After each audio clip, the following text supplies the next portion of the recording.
This is the Arkpax power station. They sent this to me to try out so I could tell you guys about it.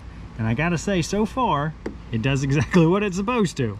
So you guys may know I use battery operated lawn care equipment. So during the day, I have batteries that I need to charge. This is the power station I've been using for the past year or so. Works great, but it's huge. First of all, I like the Arkpax because it's smaller and lighter and takes up less space in the truck.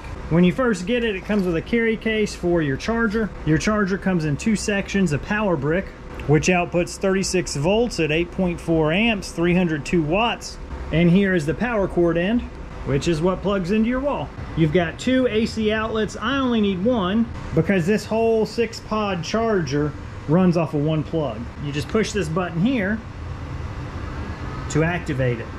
On the other side, you have your vent fans for cooling. And on the front, you have a display that shows your battery remaining, what type of voltage you're putting out, the input and output of the system.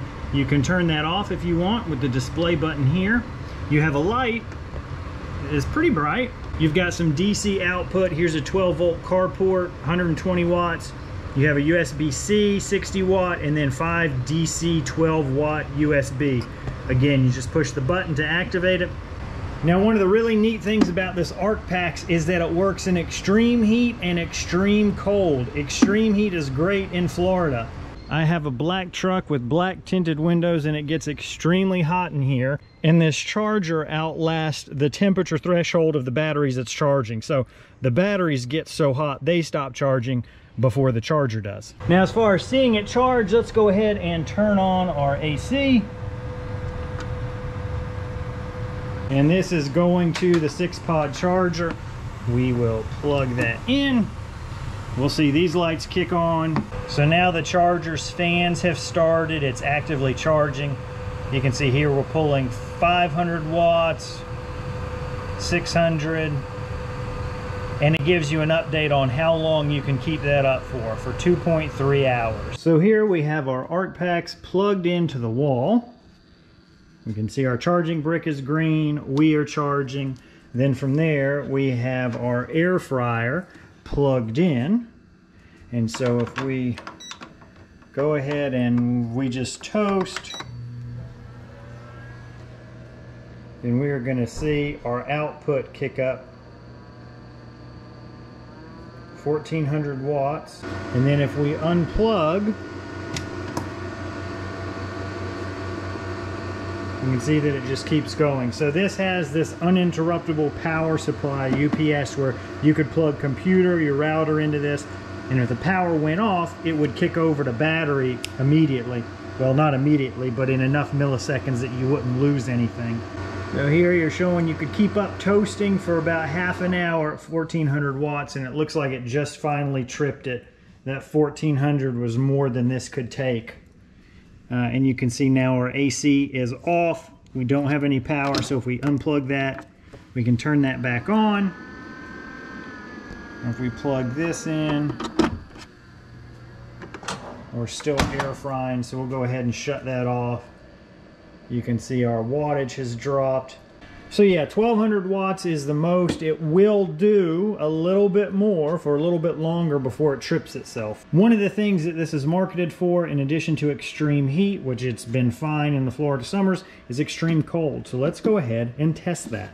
So here we're going to do the old garage fridge test. Cold, what are we sitting at? -9 degrees. All right, let's leave it in there for an hour and see what happens. And while it's chilling out, you might as well take a look at the packaging. I don't particularly care about packaging that much. I want the product to work. But as packaging goes, it's pretty nice. It lets you know your operating temperature of -13 to 122 degrees Fahrenheit. If you're charging, you can do that from 14 to 122. And you can store it at much wider ranges as well. Here's some examples of things that you can power based on the wattage. You can go ahead and pause that. We've already covered what's on the front. It gives you some examples of times you might use it. Here you get a little more of the product specifications. Some of that I'll read over. Your battery capacity is 1051 watt hours, 9.2 kilograms, so somewhere a little north of 20 pounds, is that right? And then you've got your AC outputs, which it'll do several varieties depending on which model it is. but you can see here that 1200 watt max. We saw with the toaster oven, it'll go above 1200 for a little bit, but much more than that, and it's going to trip itself off.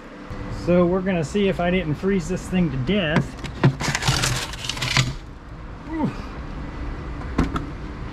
It feels cold. So that power's on. Our display power's on.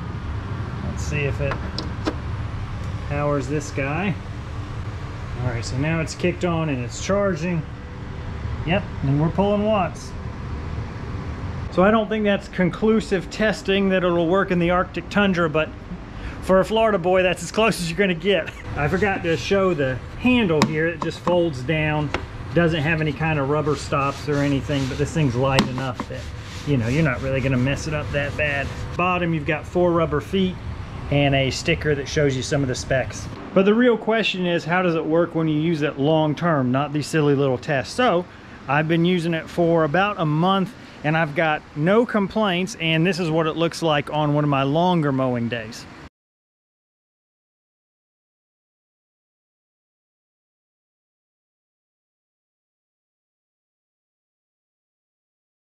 So this is a second or third battery of the day. Just drop it in, and then you can see that the watts will kick up as it starts feeding that battery. That fan you just heard is the Toro charger. All right, so the day is done. It's about 5 o'clock in the evening. I think I did around 12 to 14 today. We're down to our last 20% and we are charging our final battery and it's full. So I have 4 fully charged batteries that I would use to string trim an edge, and I've still got 20% charge. So this thing will outlast me. So as far as final thoughts, I can't say whether this setup will work for you. I can only give you the information that I have and hope it helps your decision-making process.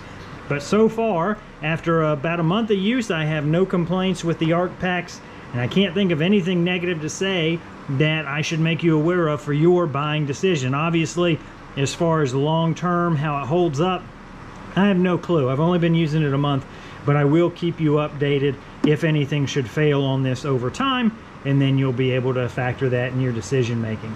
But that's the Arkpax. If you're going to be in extreme heat, if you're going to be in extreme cold, it might be something that is worth looking into for you.